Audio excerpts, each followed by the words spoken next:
Good evening and welcome everybody.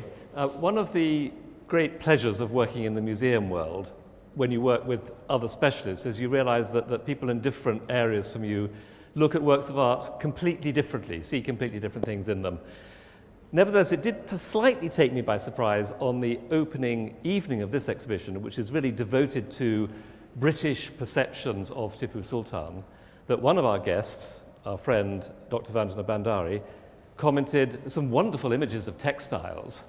I thought, you got me there. I hadn't really kind of had that in mind, wasn't uppermost in my mind in planning the exhibition, but okay, we can go with that. I was just telling her just now, it reminded me of an occasion some years ago in the City Palace in Jaipur. I was talking to a mutual acquaintance of ours who's a carpet specialist, an American scholar, and we were looking at a wonderful photographic portrait of Maharaja Sawe Ram Singh II.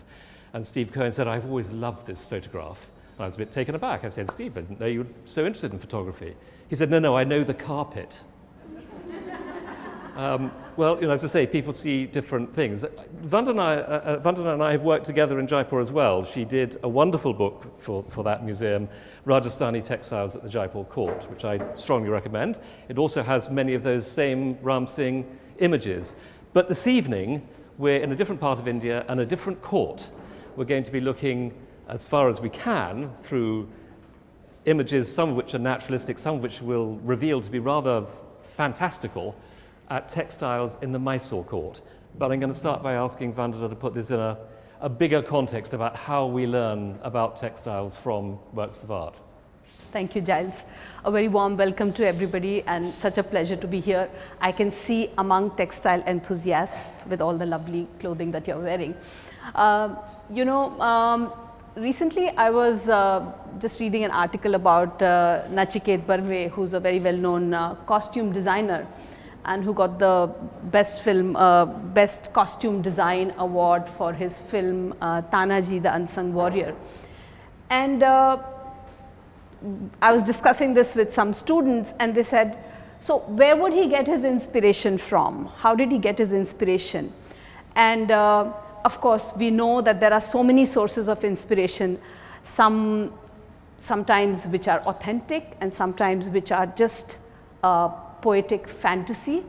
But there are sources of inspiration which help us to put together the dress and textiles of different eras.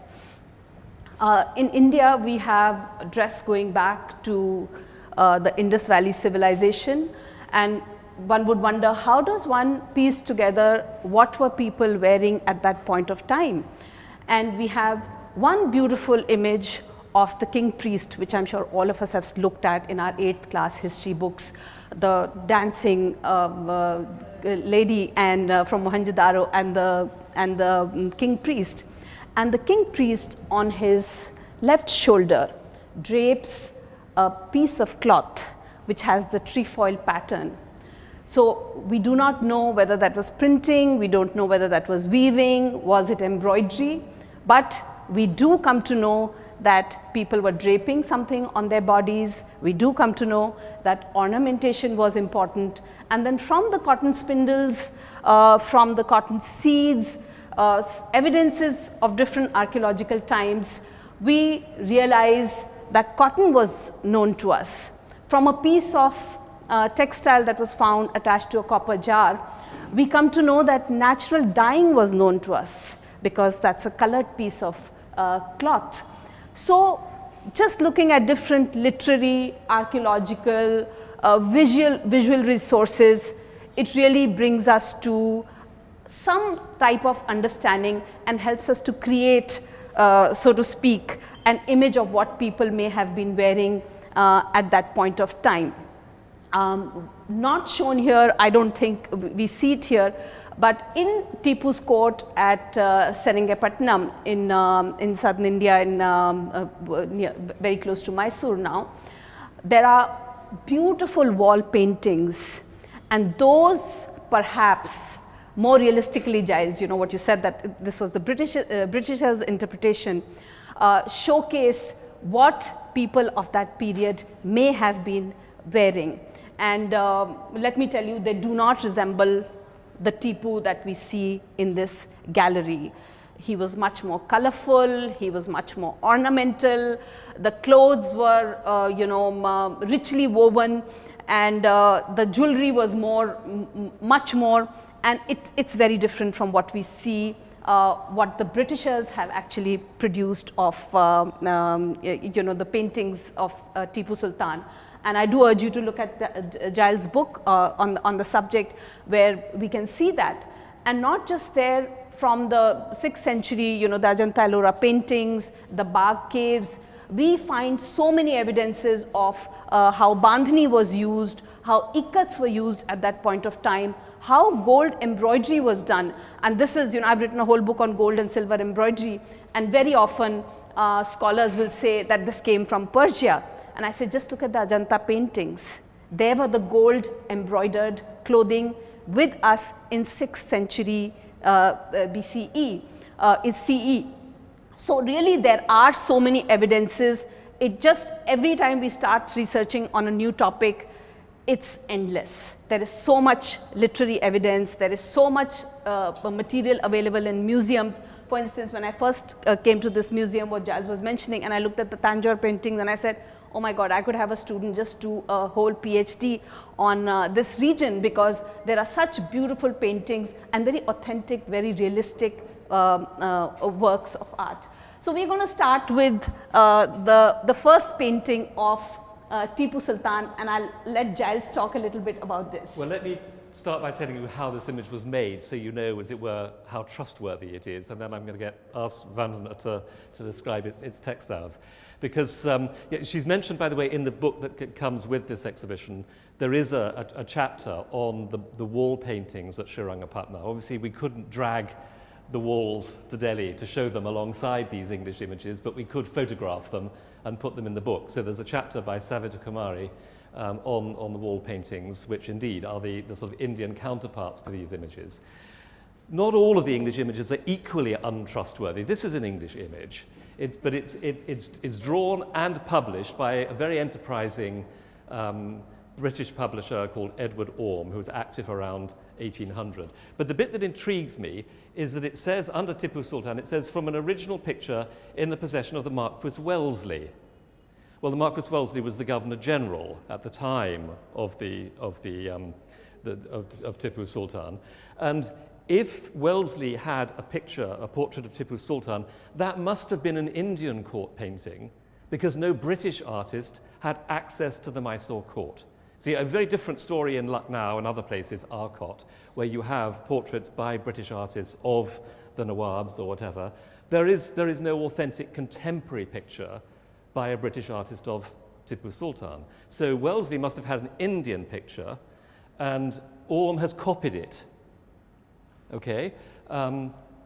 So to that extent, it's perhaps dependable. So what does it tell us then about Tipu's costume, his style of turban and so on? We can just see a little bit of the dress here, but definitely it's white in color, which a lot of costumes at that point of time were.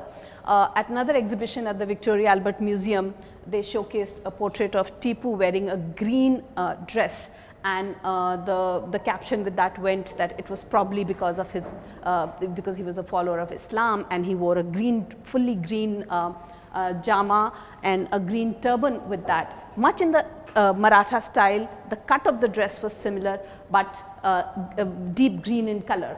Here, looking at the picture closely and the way the shine on the cloth is, I do suspect that there's a little bit of silk in it. Or if it was cotton, the way it was spun was very fine. And we do know at the court they had very fine muslins, so people have written about that. With a piping on the sleeves, on the shoulder, and there would be a piping here, though we don't see it, and a piping here, very similar to the Rajput and Mughal courts of northern India. But on his head he wears a Maratha style turban, and the Maratha style turbans were very long and very tightly twisted and worn in a beautiful manner with the sarpech and woven band possibly in gold. And we do see a little bit of the draped garment he has on top, again with a beautiful red and gold border.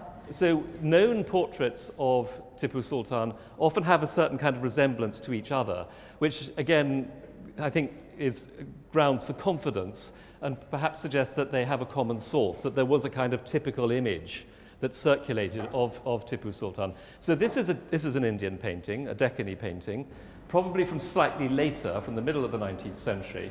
But you can see how all of the details are the same. I mean, the colouring has changed, the colour of the turban has changed, but you've got the same style of sarpesh held in place by a single bead of pearls. Again, he's got a single rope around his neck, and the same kind of band. This would be a gem-studded band, Gem-studded, yes. that he's also wearing in the English picture. This incidentally then shows how images of Tipu Sultan were still circulating in the middle of the 19th century. We think And this dates. if I might add here, very clearly you can see the texture of the dress changes here, where that was thick and it had a silky feel to it. Here it is very obviously a muslin. And it is, the historians have written about his dress, and they say that, as all of us, when you are younger, you're wearing brighter clothes, you're wearing more ornate things. And as he went into war and spent a lot of time, fighting the British, he started to wear more and more of what was called the cotton khaddi. And he would even sleep on that, and he just became very Spartan in his dress and in his way of life. And the turban that we see here, very ostentatious, very colorful. So possibly several ropes tied together and described as a purple, red and green turban with a beautiful sarpech on his head. So the first picture that we showed you was published in 1805. That's 6 years after the storming of Srirangapatna. So Edward Orme is this very enterprising publisher. He kind of corners the market, and there are lots of things to do with the Mysore Wars. There are many prints that came out of series published by Edward Orme in the early 19th century.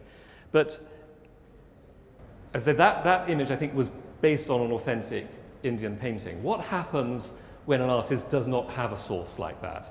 So we're going to turn next to Henry Singleton, who was a young British history painter working in London at the time, seeking to establish his reputation. The termination of the Mysore Wars is big news in London, and that's the whole kind of backstory of this exhibition, which we're not really going into today. But I mean, Tipu Sultan had been kind of set up in the public imagination as this appalling menace, this threat to British interests in India. And so his defeat was really, headline news, very big news. Singleton sees an opportunity here to tell the story visually, particularly of the Third and Fourth Mysore Wars. He doesn't go to India, doesn't need to, in his mind. I mean, he thinks, I can do all of this out of imagination. And this scene actually is an episode towards the end of the Third Mysore War. So we're going back to 1792, when Lord Cornwallis besieged Srirangapatna, doesn't actually take it, doesn't storm it fully, but is able to force a very unequal treaty on Tipu Sultan, which entails Tipu Sultan surrendering 2 of his sons, who become hostages to the East India Company. Singleton then is told by officers who were present at this scene that there was a sort of great leave-taking between the boys and their father. And Singleton thinks, well, there is a powerful emotional moment that I can represent. And so this is a print based on the painting that he exhibited in the Royal Academy, which shows the 2 younger sons of Tipu Sultan saying goodbye to their slightly elder brother, overlooked by Papa, before the vakil, dressed in yellow, escorts them to Cornwallis's camp. So it's a sort of great emotional moment. But look what happens to Tipu Sultan's turban, because he hasn't seen Orme's print yet. He's never seen an Indian turban on an Indian head. And that's really like the Arabian influence. And it's interesting that there are references to this also in history, that maybe in his later years he was influenced by the Arabian turban, or it could just be somebody who's seen this painting and then is writing about it. So a lot of poetic license here when we are describing people. And also, if you look at the headgear that these boys are wearing, totally unlike anything that was worn in India. There was no turban which was like this that was worn in India. The dress that they are wearing somewhat like the jama that we see of Hyder Ali as you enter in that little glass case painted on ivory, but still more French in its orientation, and we will see more references to this in the next picture that we see. However, we do see the print on the textile, and that was coming from Burhanpur, from central India. A lot of block printing was done then. Burhanpur was very famous for that, and the textiles for this were also coming from that court, as we can see also over here. But these colors are definitely a figment of the poet's imagination, because we did not have these colors at all until the mid 19th century, when synthetic dyes came to be known, and natural dyes were never giving those shades that we see over there.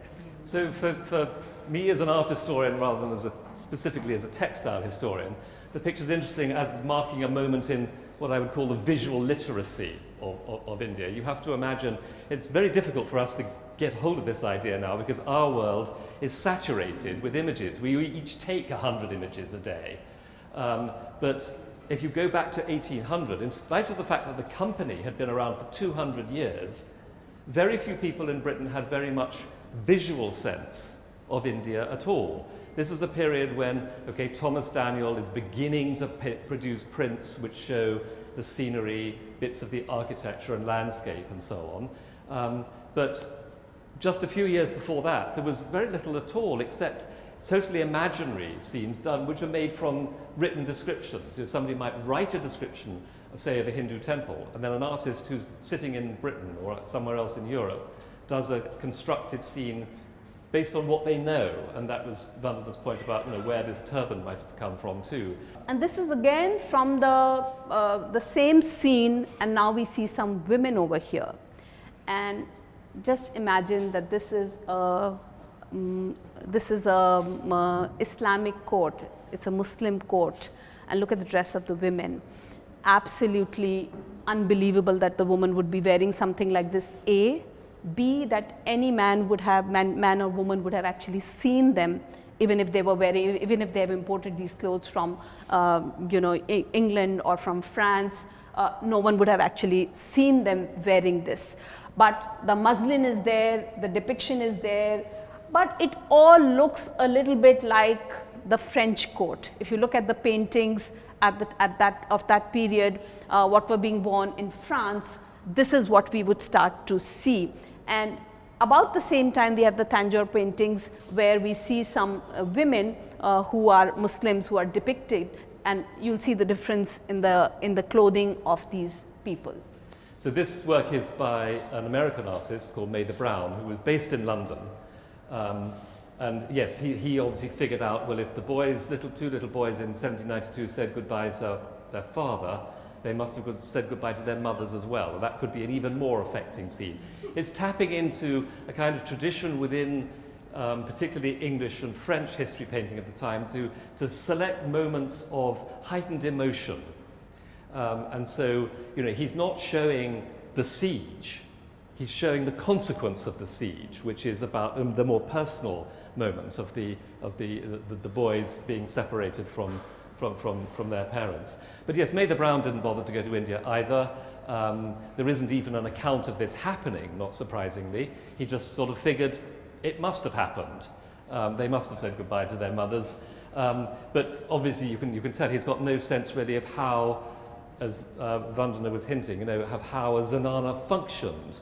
The notion that women would come out unveiled under the guise of the mahouts. I mean, the elephants are authentic in the sense that the boys really were transported to Cornwallis's camp on 2 elephants. That bit he knew, so he put that in. But the idea that the mahouts come to the front door of the palace to pick them up from their mother's arms obviously is fantasy. What he wants to show is, you know, the sort of tearful caresses at the moment of farewell. Just talk us through a bit, because obviously this is not any kind of Indian headdress at all. No, it isn't. What is that? Yeah, I think it's just very imaginary. It is some kind of a turban, but maybe more Arabian, maybe more Central Asian, with feathers in it. I mean, no, definitely not Indian. Yeah. So is this a period in Europe when people might have adopted a sort of fantasy exotic dress, sort of fancy dress for particular occasions, and perhaps it's based really on that. It's possible, but people were wearing hats with feathers, etc. At that point of time. So it's possible that he had seen it somewhere and he imagined it that, you know, if the queen is wearing it here, then possibly in India also they would be wearing the same thing. And that's a scene of the storming of Serengipattam. And so I'd like you to look at this painting and this painting together, just because, you know, we can see the dress of the English soldiers so much more clearly in that painting. So wearing a red, deep red colored jacket and white fitted breeches and boots, and wearing a fur hat. And if any of you've seen the Scottish soldiers, which, you know, which come as toys, exactly dressed like that. And here we see some Indian soldiers. So all the men who are wearing, if you can see, the green turbans, just wearing a white thick upper garment, semi-stitched up to the knees. So they were wearing nothing at the bottom. And I suspect they mostly wore a dhoti, a draped lower garment, and that was short, and that's why we can't see it. The soldiers who were there in Tipu's army, very clear distinction. So I'll just move away from that. So dress in India has always been an indicator of identity. So if you're just walking down the street, people can tell which community you belong to, whether you are married, unmarried, whether you have a child, the way the garment is draped, the length of the garment can tell you which village you belong to. And I've worked with scholars who can, I remember I worked with a great scholar, you know, when I was doing my doctoral work, and one morning he took me to a bus stop in Jodhpur and he said, today we'll learn something interesting. And every man who came from the bus, he would say, ye is gaon ka hai, ye is gaon se aaya hai, ye is jati ka hai. And I said, how do you know? He says, it's in the twirl of the turban and the color of the turban. And he could identify every single person who came at that bus stop. So you can imagine we are at this Jodhpur bus stop and how many people were coming, and he knew from exactly every, which village he belonged to, which community he belonged to, and what was his status in life. Was he an older person, a younger person, and so on and so forth. Similarly, the Sultan obviously wanted to know who were the loyalists and who would be less loyal. So anybody who was from the Mysore state wore a green colored turban with a red interlaced in it. And any soldier in his army who was from outside the Mysore state would not have the red in the turban. So in a war field, very quickly he could identify who would be the most loyal to him. And sometimes, you know, those kind of things become very important when it's life and death. Also, most of these paintings that we see, we'll see that the Indian army is shown as, you know, they've lost everything, and there are hardly any people on the in the paintings. It's overcrowded with British soldiers. And in this painting here, we see that the turban of Tipu Sultan has been knocked off. And as all of us will know, the turban is a symbol of very extreme respect in our culture. All over the country, the turban is a very respected, and once a king would take his turban off and give it to another king, that meant he was giving over his kingdom, you know. And I was reading another interesting story in Coorg, which is very close to Mysore. So once when the bridegroom would go to get married, he had to take off his turban, look to the east, and then ask for the hand of the bride. So in all humbleness, he was asking for the girl. So here they show that his turban is knocked off, and, you know, he's totally lost and nothing is left of him. Again, a totally imagined painting, because from the historic records, it says that the body of Tipu could not be identified because he wasn't wearing his clothes. Possibly his head may not have been there, and that's why he could not be identified. His sword had been taken away, all his jewelry had been taken away, and it was only the fact that he was wearing a taweez, which was wound in a silk cloth, that they could say that he was Tipu Sultan. And here we see, of course, a fully dressed Tipu, being shown that he's been totally defeated at the hands of the British army. One more thing I'll say over here, that the silk taweez that he wore, which was wrapped in silk. So silk really came to southern India during his reign, and he was a great economist and a great administrator, according to history sources, not the British sources, but I think some people who have written later on him. And of course, by the British, he is described as a short, squat, fat person who had no personality, and so on and so forth. And when you look at the paintings on the walls of Seringapatam, he looks quite like a handsome king, So here the silk industry he set up, and he was ruling up to the Arabian region, what we presently know as the UAE. And he says that he wrote to the Moors in that region and asked that the silkworm be brought from China. And then he set up actually 18 centers in and around Mysore, where silk would be bred. Until today, the silk industry continues to flourish in that region. So he is really credited with having brought the silk industry in India. And that is why I feel that later on his clothes may have had silk in them. Why not? If he was producing it, he would wear it. Can I add a couple of footnotes about these two paintings? So Vandana has pointed out, of course, that the artist has had less difficulty representing British uniforms. They're much better known. But even there is an element of misrepresentation, because in both pictures, as Vandana has pointed out, you've got a kind of onrush of redcoats, the overwhelming rush of the British soldiers.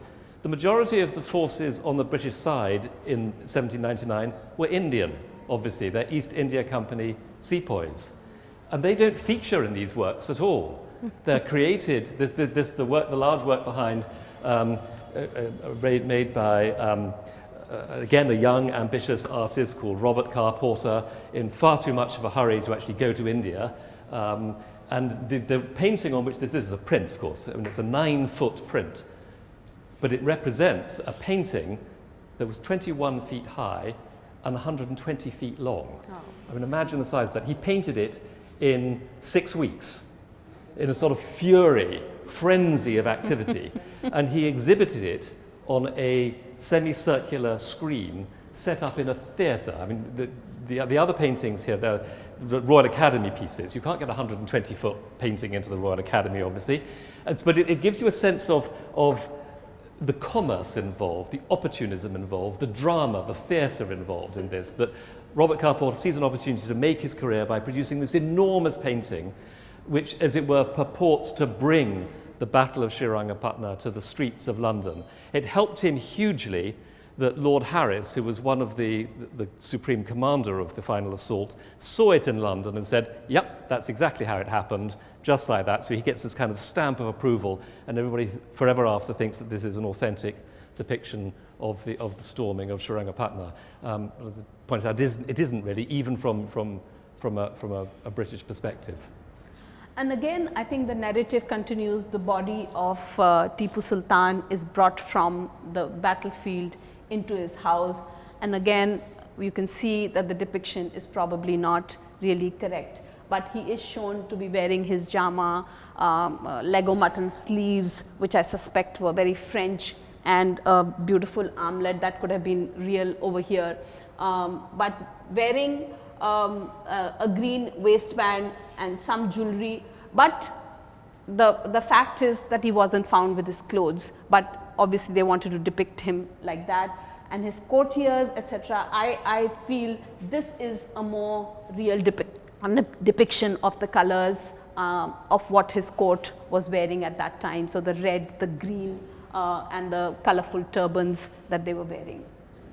This is Henry Singleton again, imagining then the family mourning over the body of Tipu Sultan. And I think that again, this is a sort of slightly art historical point, but the composition of this work is a throwback to earlier paintings by famous history painters like Gavin Hamilton, who chose their subjects not so much from recent events, but from antiquity. So if you look at French or English painting in the 1760s, you have pictures of the Trojan War. But again, they choose not to show the moments of violence, the moments of actual conflict. They show moments of pathos, of heightened emotion. And so you get, Andromache bewailing the death of Hector, mourning the body of Hector. This composition is very similar to just such a painting. And I think that would have been very obvious to a British audience at the time. And it's kind of double-edged, isn't it? Because it says, on the one hand, well, now that Tipu's dead, we can afford him the kind of dignity with which we see our own great classical heroes. He's being compared to Hector here. But the consolation prize is Hector is so dead. There is no question about that. So it's a little double-edged, and I think that that's also reinforced by the slightly kind of classical appearance. This obviously is not really Tipu Sultan's palace in Srirangapatna that's being depicted at all. It's a kind of near-classical palace.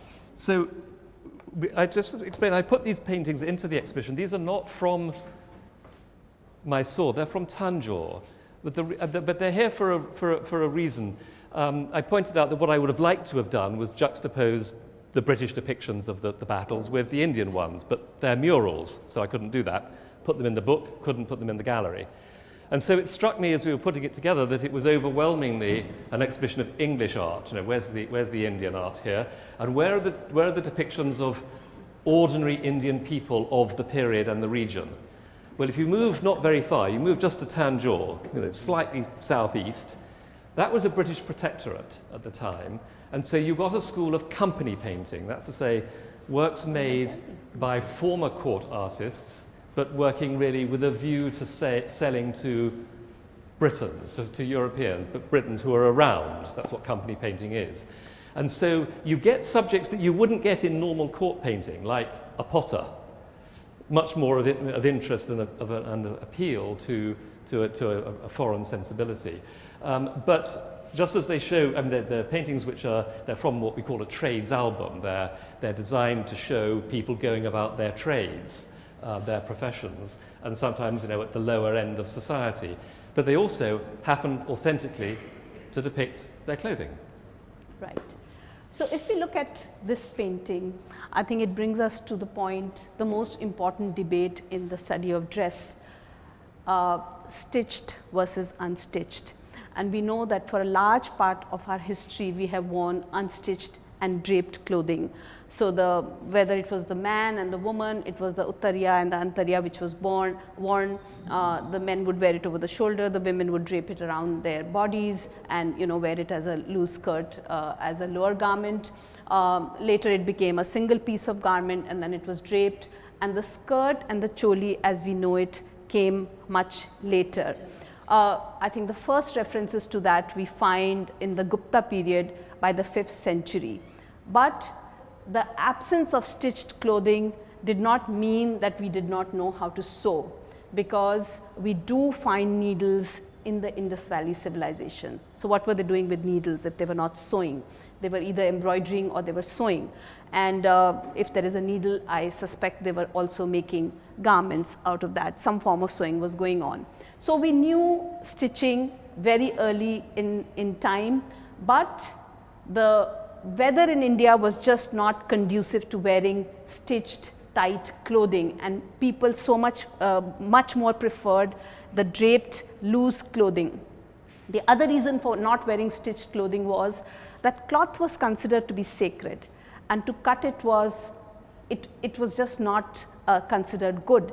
And even today we see that when you sit down for a puja, you want to wear a sari, the man wants to wear a dhoti, the pandit will wear only draped clothing. He may not even wear his kurta, he'll just wear something on top and a draped garment at the bottom, because cutting cloth was considered to be sacrilege. And cloth coming off the loom just in its whole form was the purest form of cloth. And not wearing upper garment for a woman is, I think it was an example of a very mature society. It was not an expression of sexuality, it was not an expression of exhibitionism, it was just that a woman can be, and she could be herself anywhere in public. And other than wearing breast bands, which we find, if you read Shakuntala, it talks about the girl, young girl, as she starts to blossom, she starts to wear a small breast band made out of the bark of a tree. Maybe women wore a breast band, and it was not until the 18th, 19th century that the upper garment actually became institutionalized for a woman. And Tipu had a lot of objection to women not wearing an upper garment, but people wore it in their homes. And here we see Potter and his wife just wearing a draped dhoti as a lower garment, and the man wears a small turban. And turbans were again an expression of who you were in society. So the higher you rose in the ranks, you would have a more ornate turban, and the lower you were, it was just a protective head covering. And the dhoti also was a function of what the person was actually doing in his life as an occupation. So if there was a banya who was just going to sit and he was going to write the Bahi Khata, he didn't really have to go out and work that much. His dhoti would be long and it would be ankle length. Now the potter, if he was wearing a long draped dhoti and it kept coming in his wheel, it would just be very inconvenient.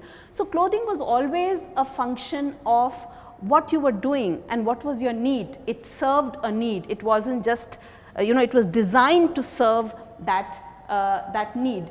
And we can see these would probably be not such rich people, so no gold and silver, just cloth jewelry is being worn by them. In the other picture we see that's a Brahmin and his wife, and again the woman does not wear upper garment, but more covered and possibly in a more public space. So even today in Bihar, in West Bengal, in Orissa, you can still see women, especially older women, they just don't wear an upper garment. It's uncomfortable.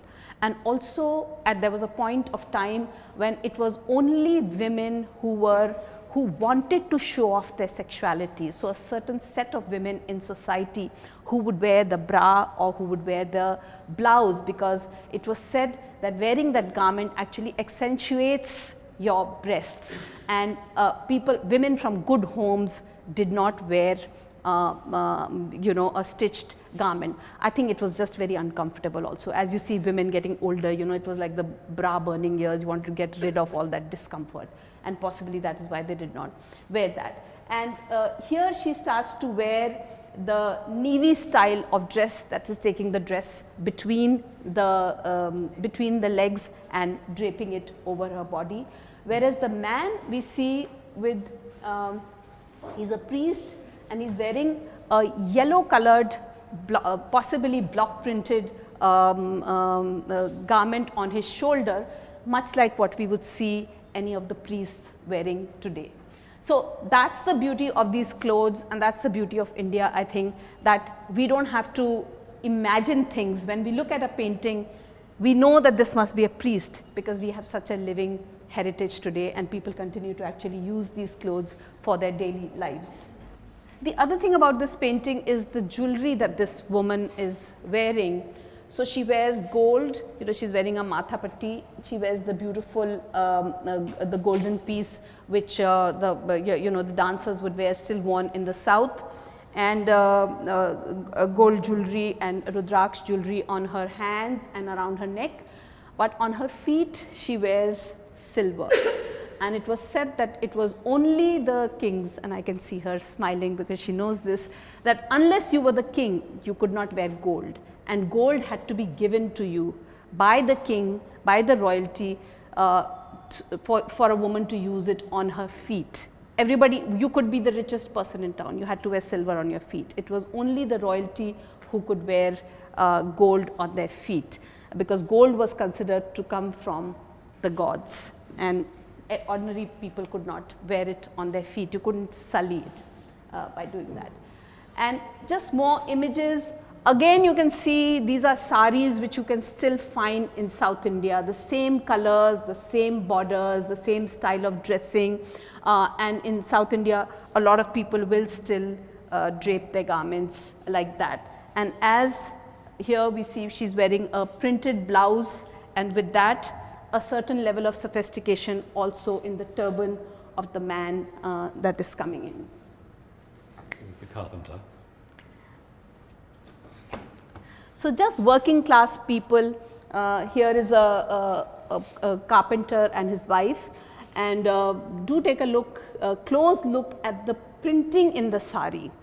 Very fine block printed sari, done horizontally, which is rare, and we have some sari experts, they will vouch for this, because women were short and always wanted to wear stripes which were going down. But here we see a stripe which is printed across. So possibly convenience of printing.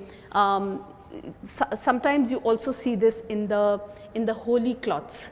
They are printed like that.